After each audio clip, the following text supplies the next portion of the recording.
नमस्कार धीरेन्द्र जी, बहुत बहुत स्वागत है आपका। नमस्कार अंजू जी, आपको भी और तमाम दर्शकों को भी बहुत बहुत नमस्कार मेरी ओर से। धीरेन्द्र जी, अब तो आप बिहार में डेरा डाल चुके हैं, पटना पहुंच चुके हैं। अब तो हर रोज आपसे वहां के अपडेट हमको मिलते रहेंगे।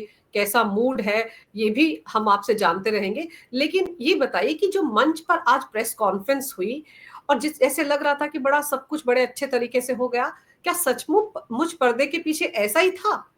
क्या कांग्रेस ने घुटने नहीं टेक दिए आरजेडी के आगे कि तेजस्वी को सीएम कैंडिडेट घोषित कर दिया, मुकेश सहनी को डिप्टी बना दिया? ये पहले से इन्होंने सब कुछ कर डाला, लेकिन यहां पर मंच पर राहुल गांधी नजर नहीं आए। तो क्या घुटने टेकने के लिए उन्होंने गहलोत को भेजा? दरअसल पर्दे के पीछे की कहानी तो बड़ी दिलचस्प है अंजू जी, क्योंकि जिस तरह से जो रूठे हैं अपने, जो तेजस्वी जो रूठे थे, तो बहुत सारे सवाल लोगों के जहन में थे। मैं अलग अलग लोगों से कल से हम लोग जानने की कोशिश कर रहे हैं कि आखिर तेजस्वी को भवन से निकल क्यों नहीं रहे हैं, क्योंकि वो सिर्फ अपना नॉमिनेशन फाइल करते हैं और उसके बाद अपने घर चले जाते हैं।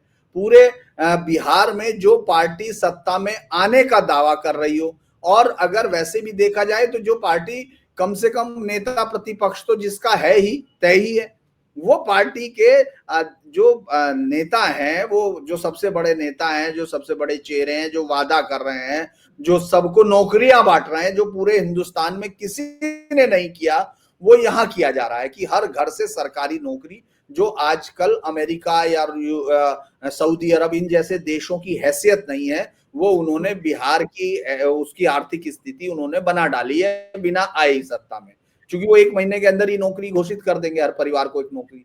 तो उस वक्त वो न बाहर निकल रहे थे। राहुल गांधी का आज के वक्त, आज आप देखेंगे कल पहले जो मुलाकात का फोटो है, अगर अंजू जी उसको गौर से देखा जाए, सामने लालू प्रसाद यादव बैठे हैं, इधर राबड़ी बैठी है, इधर इस कॉर्नर पर थोड़ा दूर हटके एक कुर्सी पर अशोक गहलोत बैठे हैं और उनके बराबर में तेजस्वी हैं। लेकिन जो माहौल होना चाहिए, जब आप विजय के लिए जाते हैं तो आप सेनापतियों से जान लेते हैं, आपको विजय का हाल सेना से पता चलता है। आपको चेहरे पर जो लिखी गई कहानी है नायकों के, वो नहीं, आप उनके पीछे की भीड़ से देखते हैं कि वो किस तरह से खड़ी थी। ट्रबल शूटर के तौर पर अशोक गहलोत कल पहुंचे और वो ट्रबल खत्म नहीं हुई। देखिए, एक बेहतर चीज क्या होती, उन्होंने तो सिर्फ यही कहा कि जैसे मुझे एक बच्चे की जिद हो जाए कि मुझे तो या तो सब कुछ चाहिए या कुछ भी नहीं, उस अंदाज में तेजस्वी बैठे थे कि या तो मुझे आप मुख्यमंत्री पद घोषित करो, नहीं तो मैं नहीं। और इतनी बढ़िया बातचीत उनके बड़े भाई ने कही, मुझे लगा कि बहुत ही बड़ी दिलचस्प बात कही उन्होंने। कहा, और ये बात हर आदमी समझ रहा होगा, ये जो मंच पर जो चला वो जो है आदमी समझता है, और बिहार में राजनीतिक तौर पर जागरूक लोगों की जमात है, एक बहुत बड़ी संख्या है। उनके बड़े भाई तेज प्रताप ने जो सीधा वाक्य कहा कि साहब, उनको मुख्यमंत्री पद का उम्मीदवार बना दिया है ना, जनता बनाती है मुख्यमंत्री, ये कौन है? तो ये जो क्लैरिटी है, ये क्लैरिटी बिहार के हर आदमी को है कि साहब ये सिर्फ ये जो है, ये जो ड्रामा हमने स्टेज पर देखा है, ये सिर्फ एक दूसरे के साथ कोजी एक माहौल बनाने की कोशिश है, लेकिन कोई भी कैंडिडेट अभी तक हटा नहीं। आप जिन सीटों पर लड़ रहे हैं उन पे आप अलग नहीं हुए। आप ये कह रहे हो फ्रेंडली फाइट होगी। जब आप फ्रेंडली कहते हैं और फिर फाइट कहते हैं, तो दोनों शब्दों का अर्थ एक दूसरे से बहुत ही विपरीत है। और आप ये मत समझिए कि जनता ये समझ नहीं रही है, तो वो भी समझ रही है। तो आज का अगर एज ए पॉलिटिकल, जितने समय से हम लोग पॉलिटिक्स देख रहे हैं, वो सिर्फ एक स्टेज मैनेज एक कोशिश की गई है कि जनता तक ये मैसेज दिया जा सके। दरअसल नेताओं का चेहरा बता रहा था कि वो एक बहुत बड़ी चीज खो चुके हैं। और कई बार तो आपको ऐसा लगता है कि जो चुनाव शुरू हुआ था, जब चुनाव की चर्चा शुरू हुई थी, उस वक्त तेजस्वी ज्यादा तेज में थे, उनके पास ज्यादा बेहतर तरीके से मुद्दे थे लोगों के साथ। लेकिन जैसे ही राहुल गांधी की एंट्री होती है और राहुल गांधी अपने साथ इस तरह का आइडिया लाते हैं कि वोट चोरी, जिस आइडिया को बिहार में एक, मैं नीचे, चूंकि सबसे बड़ी बात बिहार में अच्छी बात यह है कि कोई भी आदमी से जब आप बात करते हैं तो वो व्यंजनाओं का इस्तेमाल करता है, वो बहुत अच्छे से बोलता है। जैसे किसी से बात करेंगे कौन आएगा, तो वो अंदर घुसते ही कह देगा योजना से परियोजना का काम चल रहा है साहब। यानी वो आदमी वो है जो लाभार्थी है और जिसको लाभार्थी होने के बाद उसको मालूम है मुझे वोट किसको देना है। उसी तरह से जब मैं बीजेपी के एक दफ्तर से मेन जो इनका पार्टी कार्यालय उसके बराबर में बिल्कुल बराबर में सटे हुए पे एक जो रेहड़ा होता है उस पर लेटी हुई एक महिला थी, वो वहीं सामने कुछ सामान वामान बेचती होंगी। तो मैंने ऐसे ही चलते हुए पूछा, मैंने काकी सब ठीक है? तो वो एकदम अपना, चूंकि भाई जो स्थानीय भाषा है वो तो है ही, उसी अंदाज में उन्होंने कहा हाँ हाँ सब ठीक है बता रहा है। तो मैंने कहा कि किसको वोट देंगे? तो उन्होंने और कुछ नहीं किया, बस उन्होंने ऐसे हाथ उठाया जो इशारा था कि ऊपर लिखा हुआ था जो इनकी योजना है बीजेपी वालों की योजना, क्योंकि दफ्तर था वहीं सामने तो उन्होंने इशारे से बता दिया। मैंने कहा कि आप बोल नहीं रही हैं, कहने बता दिया ना। तो अब आप समझ जाइए, उसी तरह से बिहार के नेता भी इशारों से बता रहे हैं। स्टेज की भूमिका है वो ये बता रही है कि ये सब कुछ ठीक नहीं था। कोशिश ये की गई राहुल गांधी को ऐसे समय पर आना चाहिए था। जन अधिकार यात्रा में आपके साथ आप सोचिए तेजस्वी, एक उत्साह दिख रहा था। मैं अगर एज ए खुद भी एक इंडिपेंडेंट रिपोर्टर की तरह देखता हूं तो उनके अंदर एक उत्साह दिख रहा था तेजस्वी के उस यात्रा में कि साहब हाँ प्रधानमंत्री पद के उम्मीदवार हमारे राहुल गांधी। वो बार बार राहुल गांधी से उम्मीद कर रहे थे कि वो कुछ तो कहें। भाई आपने इतना सब कुछ मैंने बिना कुछ कह दिया, क्योंकि मुलायम सिंह यादव का उदाहरण इस देश को राजनीति में याद रखना चाहिए कि जो क्षेत्रीय छत्रप होते हैं उनकी समझ कितनी साफ होती है। जब सोनिया गांधी को समर्थन देना था उन्होंने मना कर दिया। सिर्फ सोनिया गांधी के प्रधानमंत्री बनने से पहले आपको याद होगा कि उनको रोक दिया एक तरह से। लेकिन यहां बिना शर्त, बिना किसी बार्गेनिंग के तेजस्वी ने कह दिया कि भाई प्रधानमंत्री बनेंगे, और आपके मुंह से नहीं निकल रहा है उस राज्य में जहां आपकी जमानतें जब्त हो जाए। अगर कांग्रेस को झटक दे आरजेडी तो अपने आप वो भले ही हारे, भले ही हो सकता है वो, लेकिन वो अपनी सीटों पर इतनी सम्मानजनक लड़ाई लेके आ सकती है कि कांग्रेस को आपको दाही पकड़ना भारी हो जाएगा। कांग्रेस एक निरंतर जिस परंपरा में बिहार में बना चुकी है, जिस परंपरा में आपने उत्तर प्रदेश में देखा, जिस परंपरा में गुजरात में देखा, यानी जमानत जब्ती का रिकॉर्ड, तो वो यहां भी बना सकती है। तो इसीलिए मुझे लगता है कि आज के इस स्टेज मैनेज ड्रामे को आप ये सोचिए कि राहुल गांधी ने पूरी कोशिश की, लेकिन वो तेजस्वी के साथ आके खड़े नहीं हुए। अब आ जाएंगे, अभी वो कह रहे हैं। आप ये सोचिए जब वो वोट मांगने आ सकते हैं, वोट मांगने जाएंगे साथ में, तो ऐसे मौके पर जब आपके तनाव की खबरें हैं जी, तो आपको ऐसे में अगर आप आके हाथ उठाते स्टेज पे, उनके हाथ उठा के जो फोटो ऑप्स होता है उसमें अगर आप हाथ उठा के तेजस्वी का कहते कि ये महागठबंधन का अगला मुख्यमंत्री है, लेकिन तो धीरेन्द्र शायद मुझे लगता है ज्यादा मैसेज जाता। वो नहीं गया। मैसेज तो जाता, लेकिन आप याद कर लो ना, उत्तर प्रदेश में 2 लड़के थे, वो लड़के भी कौन से एक मंच पर नजर आते थे, वहां पर भी तो दोनों की भी जो टसल चलती थी, अखिलेश और राहुल की बात याद कर लो। और यहाँ पर तो अपने आप को तुर्रम खान की तरह पेश कर रहे थे ना राहुल गांधी, उनको हकीकत नहीं पता थी। इसीलिए तो उस यात्रा के दौरान वो जो रोहिंग्या बचाओ यात्रा या वोट अधिकार यात्रा कुछ भी कह लो, पीछे बिठा कर रखा था ना वहां पर तेजस्वी को, तो उनको तो बता रहे थे कि हम बड़े हैं, लेकिन असलियत में बड़ा कौन है? आरजेडी बड़ी हुई ना उनके लिए। पर अब आपको क्या लग रहा है कि जो ये अनाउंसमेंट कर दिया, इसमें ये माना जाए कि कांग्रेस ने पूरी तरह सरेंडर कर दिया है? क्योंकि जब उनसे ये पूछा गया कि आपने मुकेश सहनी को डिप्टी सीएम की बात कर दी, फिर साथ ही साथ जोड़ा उन्होंने कि और भी पार्टियों के डिप्टी सीएम बनेंगे, तो कितने डिप्टी सीएम बन जाएंगे भाई? दरअसल कांग्रेस के समर्पण से ज्यादा कांग्रेस को ये और कोई दिख नहीं रहा है। उसने ये फिर सहनी को जो है ये जो जोड़ा है, इसको अगर आप देखेंगे ये एक और स्ट्रेस पॉइंट दिया है, क्योंकि नीतीश जो तेजस्वी ने उसको बहुत बाद में रखा, वहां तक रखा। यही एक राजनीति की पहचान होती है। अगर मैं ये कहूं कि हम क्यों क्षेत्रीय राजनेताओं को बहुत ज्यादा वो मानते हैं, जमीनी नेता उनके मुकाबले जो दिल्ली से आते हैं, जो बहुत आर से आके और खानदान से या उससे, ये भी लोग परिवार से ही हैं। अगर बिहार की राजनीति के टिकट देख लेंगे तो आप हैरान हो जाएंगे, लगेगा कि जैसे एक राजशाही निरंतर परिवर्तन कर रही हो सीटों पर। लेकिन चलिए वो अलग बात है। आप ये सोचिए कि जब वो ये कह रहे हैं पूरा कि सहनी डिप्टी सीएम, उसकी जरूरत नहीं है, क्योंकि तेजस्वी ने लास्ट मोमेंट तक उसको पूरी सीटें नहीं दी और उसी की वजह से सीटों का अनाउंसमेंट रोका, अगर ये कहा जाए। और उसको डिप्टी सीएम का कोई आश्वासन नहीं, जब हमने आपको सीट ही नहीं दी तो हम आपसे डिप्टी सीएम की बात कैसे करेंगे। लेकिन कांग्रेस के लिए ये शायद उनका एक श्रीमती इंदिरा गांधी के बाद से ये मुझे लगता है उनकी राजनीति का एक मुख्य पक्ष आ गया कि वो ये कहते हैं कि कोई आदमी निर्द्वंद ना हो, इसीलिए कोई ना कोई कांटा साथ में रखो। उसके पैर में बहुत खूबसूरत जूता पहना सकते हो, लेकिन उसमें कीले अंदर से निकली हुई हो, ताकि वो देखता रहे। तो इस तरह से उन्होंने ना होते हुए भी अपने आप को उस शतरंज में, देखिए अब वो ये तो मान चुके कि वो नहीं आ रहे। इस समय का माहौल नेताओं के चेहरे का दिख रहा है। देखिए मैं ये नहीं कह रहा कि ये मेरा आकलन है, लेकिन उन नेताओं का आकलन मुझे कई बार यही दिखता है कि उनके चेहरे, उनके हाव भाव, और अगर कोई सीएम का चेहरा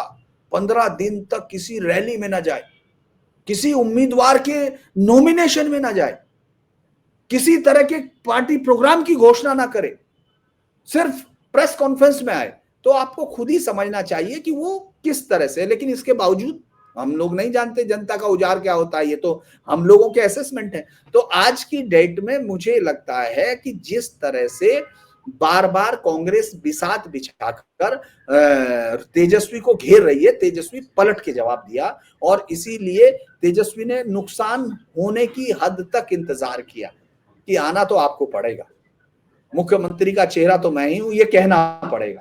तो राहुल गांधी शायद इस बात से बचना चाह रहे थे कि मैं ना कहूं, क्योंकि मैंने नहीं कहा भाई, उन्होंने उस यात्रा में भी नहीं कहा, तो अपने ईगो में उन्होंने रख दिया। और इसीलिए तेजस्वी ने वहां मंच पर भी देखो उन्होंने क्या क्या घोषणाएं की कि हम क्या करेंगे, हम ये कर रहे हैं, वो सब कर रहे हैं। लेकिन उन सब घोषणाओं को सिर्फ तब तक घोषणा ही कहा जाएगा क्योंकि जनता को चुनना है ना। पार्टियां तो चेहरा बना सकती हैं, अगर कांग्रेस चाहती तो सहनी को भी मुख्यमंत्री घोषित कर देती अपने नया गठबंधन बना के, तो उससे सहनी मुख्यमंत्री तो हो नहीं जाने थे। तो मुझे लगता है कि अभी भी देखिए एक बात तो मजबूत है कि जातीय समीकरणों में आज की डेट में भी आरजेडी मजबूत दिखाई देती है, क्योंकि आप ये मान के चलिए कि 30% वोट बैंक के साथ वो अपना खाता शुरू करती है। लेकिन जो बाकी बचा हुआ 70% है वो आरजेडी, वो माफ कीजिएगा, जेडीयू, बीजेपी, हम, जनशक्ति, लोक जनशक्ति, इन सब पार्टियों के मिले जुले वोट बैंक है। मिलता कितना ये अलग हो सकता है, जैसे 30 में से जरूरी थोड़ी कि उनको 30% वोटिंग होता है या उतना होता है, वो हो सकता है कि वो 15-20%, 21%, लेकिन सबसे बड़े दावेदार वो होंगे। उनके उलट जो जातीय गठन है वो मुझे लगता है कि अंजू जी दूसरों के पास बहुत स्ट्रॉन्ग है, तो वोट जरूर मिलेंगे आरजेडी को, लेकिन जो जीत की एक स्ट्राइव थी, जो उनका कैंपेन चल रहा था, उसको कहीं ना कहीं कांग्रेस ने फच्चर फंसाया है और उसको राजनीतिक तौर पर नीचा दिखाने की कोशिश की।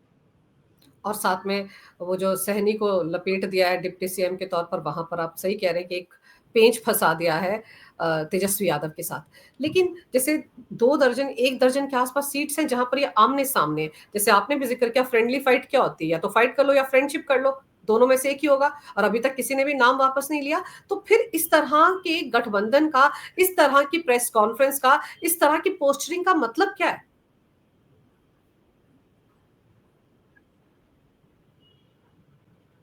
देखिए राजनीति में आप कोई मैदान खुला नहीं छोड़ते। आपने देखा होगा जो निर्दलीय है वो भी ये बता सकता है और आपको गणित बताएगा, वो भले ही उसकी बाद में जमानत जब्त हो जाए, लेकिन जब आप उससे माइक लगा के पूछते थे अंजू जी, तो वो ये बताता था कि देखिए साहब मैं मजदूर हूँ और पूरे देश में सबसे बड़ी आबादी किसकी है, मजदूरों की। मेरी विधानसभा में कितने लोग हैं मजदूर, आप बताइए। कि हाँ भाई 40% लोग। कहने लगे साहब ये तो मजदूर है, कहना हाँ मजदूर है, तो कहने लगे ये मेरे साथ है, आप बताइए। तो इसी तरह का गणित वो भिड़ाते हैं, इसी तरह का गणित। राजनीति में किसी को वॉक ओवर नहीं दिया जाता, जनता वॉक ओवर देती है, आप सिर्फ अपने वो करते हैं, दावे करते हैं। तो उन्होंने दावे किए, उन्होंने कोशिश की कि उनके कार्यकर्ताओं का टूटा हुआ मनोबल जुड़ सके। ये बड़ा मतलब मुझे नहीं, ये मैं अगर जिन लोगों से बातचीत कर रहा हूँ, अलग अलग लोगों से, पार्टी के सभी लोगों के, जनरली हम लोग किसी किसी के पास, वो जरूरी नहीं हर आदमी चेहरा दिखाना चाहता हो, लेकिन हर आदमी ये जरूर बताता है कि चल क्या रहा है, क्या है। तो सब लोगों को, हमसे ज्यादा आश्चर्य उन लोगों को हो रहा है कि अचानक एक बड़ी कैंपेन शुरू हो रही थी, एक मोमेंटम रहा, चुनाव में बड़ा मोमेंटम था, वो अचानक कैसे रुका। क्या उनको इतना ज्यादा कॉन्फिडेंस हो गया कि वो उनको लग रहा कि वो चाहे घर से भी ना निकले तो भी जनता उनको आएगी और उनको सीधा एक अणे मार्ग ले जाकर बिठा देगी तेजस्वी की पार्टी को। क्या उनको ये लग रहा है कि उन्होंने जो रोजगार और तमाम चीजें और महिलाओं के लिए जो अनाउंसमेंट वो कर रहे हैं और हर घर पे रोजगार, क्या वो यकीन करा देगा? क्योंकि देखिए यहाँ डिलीवर हुआ है। अगर पटना को आप 2005 से पहले का पटना देखें और आज का पटना देखें, जमीन आसमान का अंतर है। और उस शहर में आपको बिजनेस भी दिख रहा है। वो शहर जैसे बाकी तमाम जगह पर रियल्टी सेक्टर बूम कर रहा है, उसी तरह यहाँ भी बूम कर रहा है। आप जिस तरह फ्लाईओवर्स देखते हैं, मेट्रो देखते हैं, तो सब तो यहाँ है। तो इसीलिए लोगों को अब उनके पास कोई मुद्दा नहीं है, अगर आप देखेंगे। और चुनाव वैसे भी इस बार भी क्लूलेस ही है, मतलब अगर हम देखें मुद्दा विहीन चुनाव वैसे ही बन चुका, क्योंकि जो नीतीश कुमार है वो बैलेंसिंग व्हील के तौर पर बैठते हैं। अगर मैं आपको बताऊं, आज मैं गया तो मैं तमाम पार्टियों के दफ्तर पर मैंने एक स्टोरी की, जैसी आदत हुआ करती है।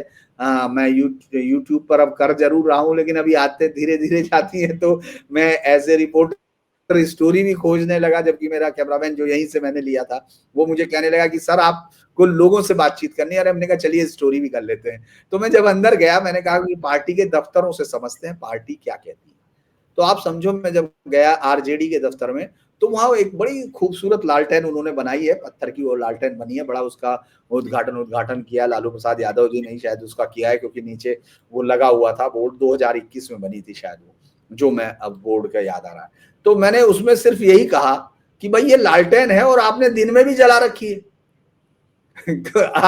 आपने तो लालटेन जला रखी है क्योंकि नीचे से लाइट जल रही है, लेकिन लोगों को उस लालटेन से रोशनी मिलेगी क्या? नहीं।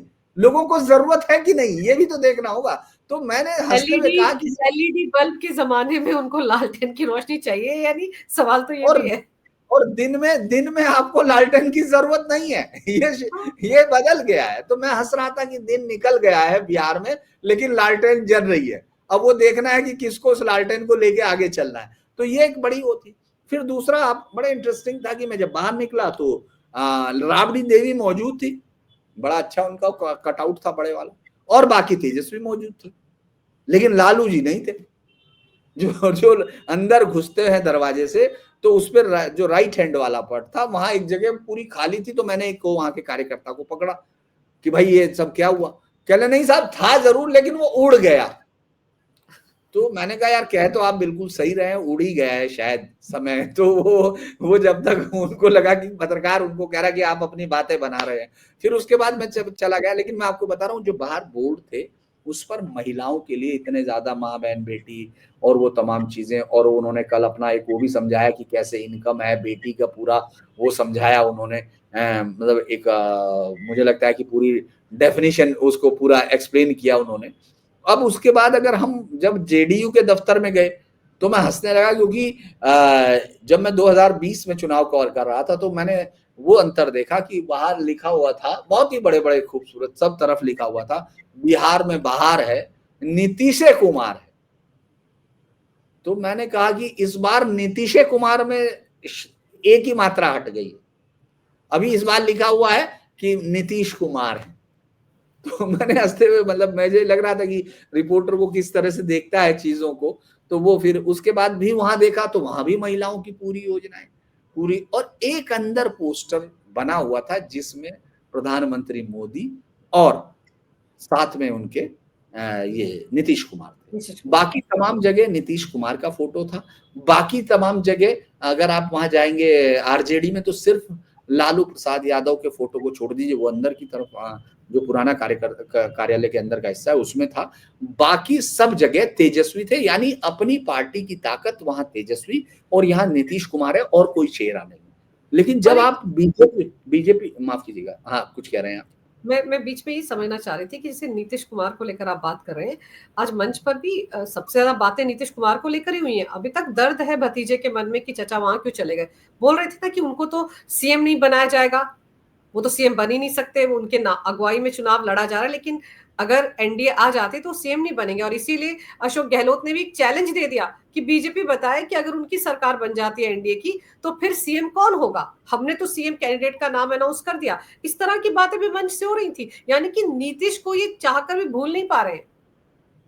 देखिए, नीतीश को आप आज की डेट में भी, वो आज की डेट में जब हम बात कर रहे हैं, तब भी वो बिहार की अपरिहार्य सच्चाई है।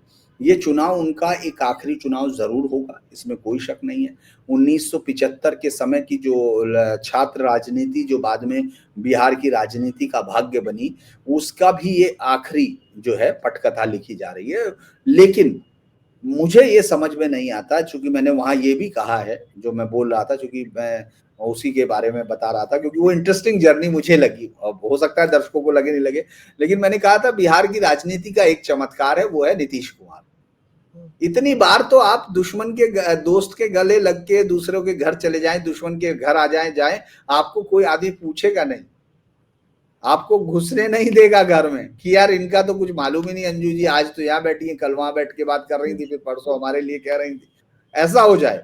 लेकिन आप ये सोचिए कि वो आज की डेट में भी मुख्यमंत्री है, और किसी पार्टी की हिम्मत नहीं है कि आज की डेट में ही, मान लीजिए मैं एक बहुत ही हल्का सा उदाहरण देता हूं कि सिर्फ वो ऐसा नहीं है, वो सिर्फ लोगों को बताने की कोशिश कर रहे हैं, उन लोगों को जिन तक ये एक डर क्रिएट किया जा सके। आप ये सोचिए कि नीतीश कुमार के पास अगर 45 ही विधायक हैं और उनके पास 75 अगर दूसरों के पास आगे जो महागठबंधन के, तो और नीतीश कुमार का मन बदल जाता है, तो मुख्यमंत्री तो फिर भी नीतीश कुमार ही रहेंगे, भतीजे को थोड़े ही बना देंगे।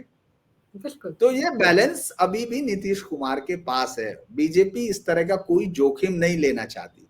बीजेपी अपने वोटर्स को, जो देखिए एक हमेशा ये देखिए, जो उनका वोटर है नीतीश कुमार का, उसके अलावा जो वोटर है, नीतीश कुमार के वोटर के अंदर ये फटीग नहीं आई होगी, क्योंकि उनको तो लगता है कि नहीं, उनका नेता बहुत दिन तक रहना चाहिए। जैसे अभी प्रधानमंत्री नरेंद्र मोदी को लेकर उनके हर कार्यकर्ता की उम्मीद है कि वो 2047 तक ही रहें या कुछ भी रहे। ऐसा ऐसे नीतीश कुमार के समर्थक भी होंगे। लेकिन जो नीतीश के साथ चुनाव लड़ रही हैं पार्टियां, चाहे वो बीजेपी हो, हम हो, जनशक्ति हो, जैसे खुद चिराग पासवान ने कह दिया कि 2030 के, एक इंटरव्यू उन्होंने दिया है, उसमें उन्होंने कहा कि वो 2030 के मुख्यमंत्री पद के उम्मीदवार होंगे। तो ये अगर हम इसको देखें, तो जो बीजेपी की तरफ से जो अलायंस था वो अपने वोटर्स को सैचुरेट करने की बात है, क्योंकि एक एंटी एस्टेब्लिशमेंट वोट भी होता है, एंटी इनकम्बेंसी हम लोग करते हैं, वो भी होती है, वो भी होती है इनकम्बेंसी के अगेंस्ट।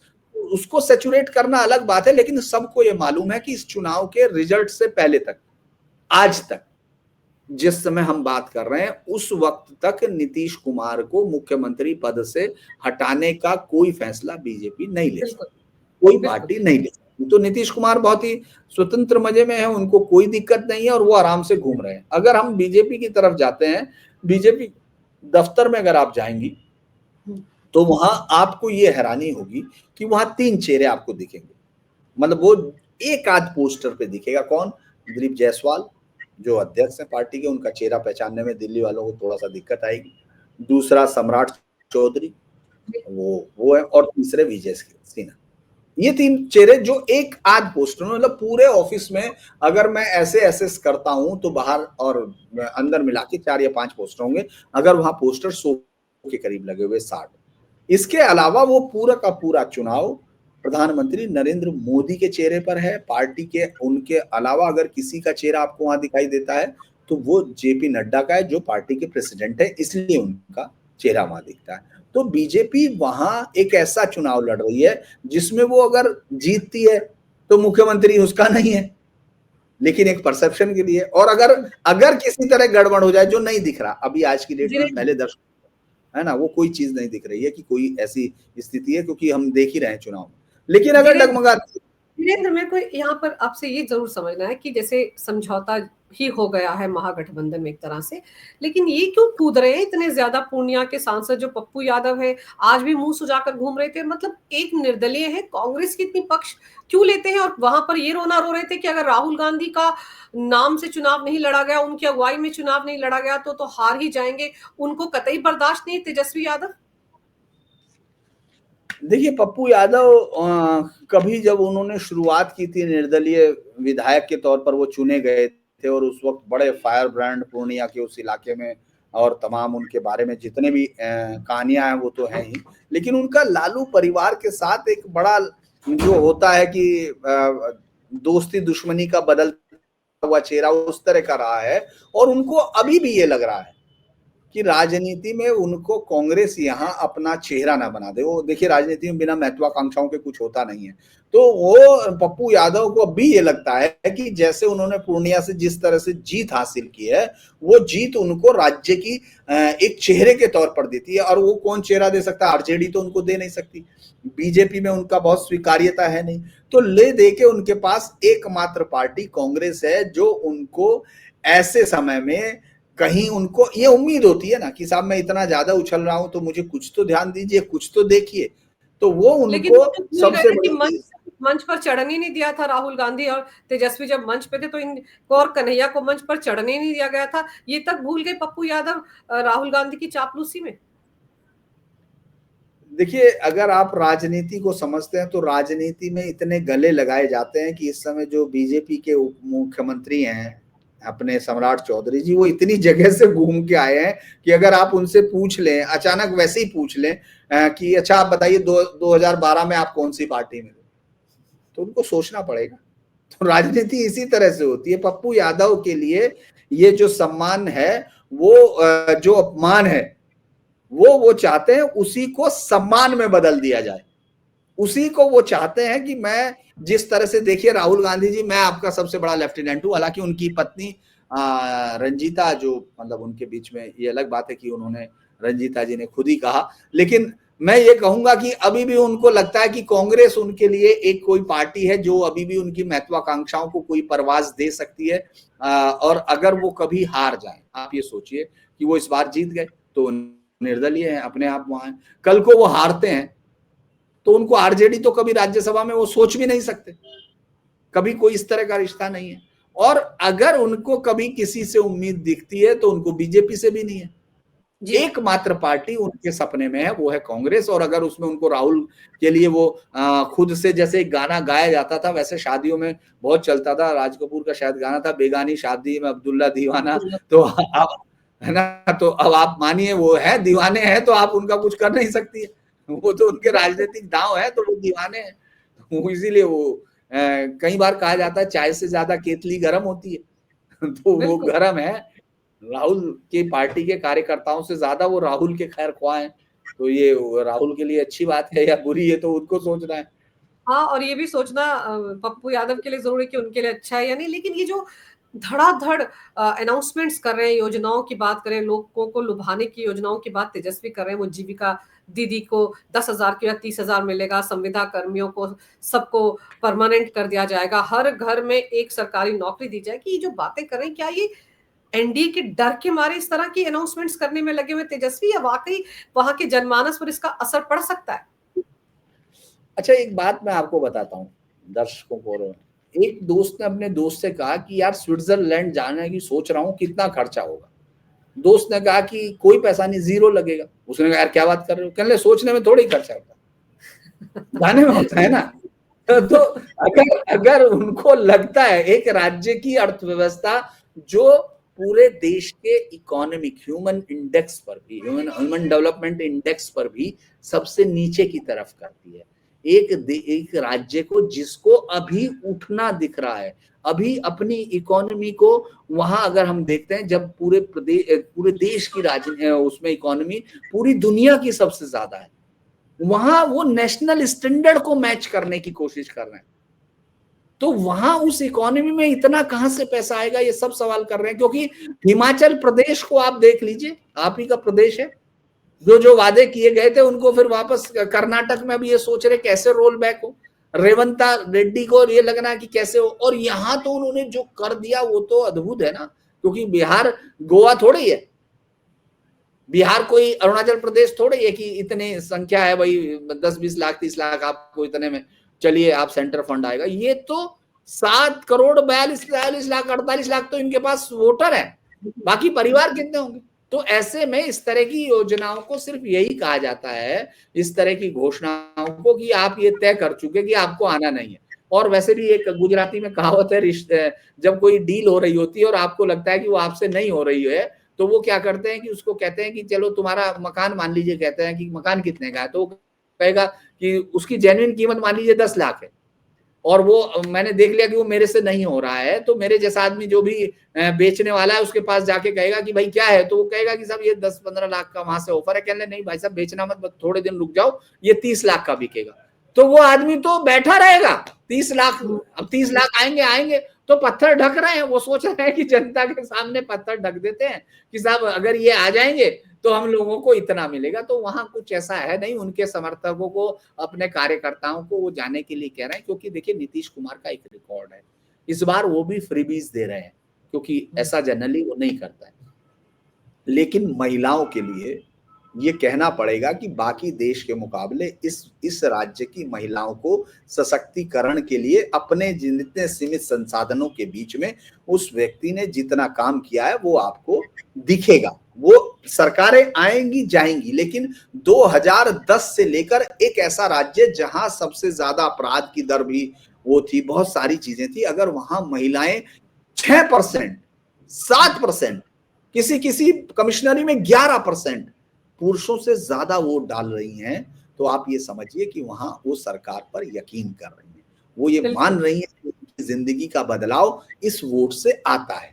तो ये मुझे लगता है एक बड़ी कामयाबी है। इसीलिए जो तेजस्वी हैं उनकी इस तरह की योजनाओं का मुझे नहीं लगता कोई बहुत असर होगा। उनका सिर्फ एक ही मकसद है, और सरकार अगर आएगी कभी इसी अंदाज से आ सकती है, अभी तो नहीं दिख रही है, वो ये है कि उनका जातीय गणित बस क्या है, उसमें वो कितनी जातियां जोड़ते हैं या कितनी घटाते हैं। इसके अलावा अभी तक उनका कोई डेवलपमेंट प्लान नहीं है। और इस बार तो बीजेपी ने जिस तरह से जंगल राज के उस वक्त के अखबार, उस वक्त की तमाम खबरें, हेडिंग्स, उन सब के पोस्टर्स बनवा के लगवाए हुए हैं, आप उनके दफ्तर जाएंगी तो लाइन से वो लिखे हुए हैं कि इतने हजार, 18,000 कुछ का किडनैपिंग का है और कुछ मर्डर का है, वो सब दिया हुआ है, रेप का है, ये सब चीजों के डाटा हैं। तो वो लोगों के जहन में ये बताने की कोशिश है कि आप कर क्या रहे हो।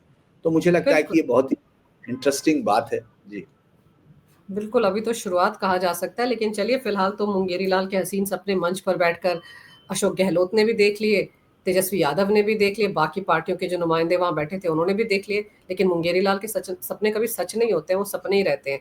तो अब देखते हैं किस तरह से ये लोग सीटों के को लेकर जो मारामारी बची है उससे निपटते हैं और किस तरह से ये फ्रेंडली फाइट करते हैं। लेकिन बीजेपी को उन्होंने काफी सारा माल दे दिया है इस कैंपेन में इनके खिलाफ इस्तेमाल करने के लिए। आपने समय निकाला धीरेन्द्र, पटना में आप बहुत व्यस्त हैं, रिपोर्टिंग कर रहे हैं, तमाम नेताओं से मिल रहे हैं, लेकिन इसके बावजूद आपने मेरे लिए समय निकाला, आपका बहुत बहुत धन्यवाद। नमस्कार, भारत माता की जय हो, वंदे मातरम, जय श्री राम।